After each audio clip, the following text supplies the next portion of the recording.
The Texas defense took TCU to the limit 100%.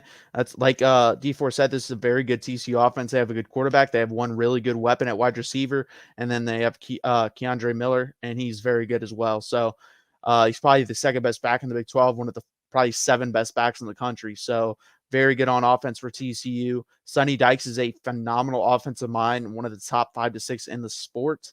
I think there's a debate, to be honest with you, after Lincoln Riley. Now, before I would have said Lincoln Riley, Steve Sarkisian. I think that's probably tossed out right now. I think Lincoln Riley's for sure number 1. I think after that, you have a debate between Lane Kiffin, Steve Sarkisian, and Sonny Dykes, and you can throw in a couple other names in there as well. But those would be the 3 main contenders for that second spot, in my opinion.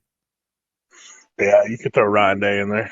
Yeah, I wanted to say that, but then Ohio State fans have not been happy with him, so I didn't want to throw him in No, there. that's true. That's true. But I would agree. He just has the weapons galore. Yeah, but that's the thing too. Like we have we can't complain. Like our starting weapons are as good as basically everyone's in the country. I agree. We don't have the depth, but you're telling me Jatavian Sanders, Jordan Whittington, Xavier Worthy, Bijan Robinson, you have enough talent there to score the minimum amount of points in a god awful world I could ever imagine is 17. That's the minimum amount of points you should ever score, in my opinion. Yeah, to get held to 3 points offensively is absolutely abysmal for the amount of talent that's on this offense.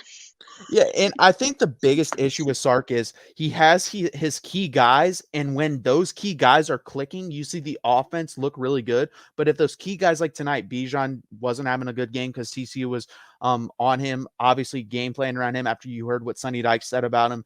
Xavier Worthy's always going to be game playing around. So he has those 2 key guys, and then he kind of gets away from everyone else. And I have an issue with that because you have Keelan Robinson. Again, I will keep saying this man's name as long as he's on campus. Get him the ball in open space. Roshan Johnson's a phenomenal player as well. Get him the ball in open space. You saw what Jordan Whittington does in open space. He breaks multiple tackles and goes 20 to 30 yards every time. So get him in open space. You have other weapons. You don't have to key in and focus around 2 guys to make your offensive game plan go. If Bijan Robinson had 12 touches, but all these other guys are getting 5 to 6 touches, and they were being fed the ball in different positions in different formations as well. I wouldn't get so angry, but it's the same vanilla stuff run over and over for the same players. And then it seems like they'll throw a guy a bone once in a while, like, oh, here's a play, and then go sit on the sideline. Like, I just don't like that. Man, it's such a waste of talent. I feel bad for Rojo and just sitting back there. He's sitting behind one of the best backs in the country anyway. But we're most effective when both of those guys are on the field at the same time. Yeah. We've completely gone away from that too. Oh, completely. Completely. And the things that we've seen work in other games come out and we don't even try them. We don't try these, clip plays that, using Keelan Robinson out of the backfield on a wheel route. I mean, my son's 15 years old and he was sitting there screaming for a wheel route.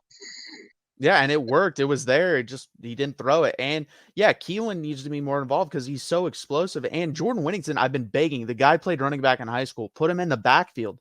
Like that means a linebacker has to guard him or a safety has to come down in the box and guard him. Like you create so much mismatches. If a perfect lineup to me would be Jatavian Sanders on the line of scrimmage with either Bijan Robinson and Rojo in the backfield, or Jordan Whittington, 2 of the 3 in the backfield, Xavier Worthy, and whoever else you want on the outside. If you do that, you have your best playmakers on the field at all times, and he just doesn't do that. It's really sad to see. I mean, I'm telling you, I can't tell you how sick it makes me to be outcoached every week. Yeah, and the thing is, like, we can't even complain about, like, last year can complain because the defense was so bad. The defense has gotten better. Ever since the Texas Tech game, this defense has done enough to win every football game we've been in, period. I mean, that's just true.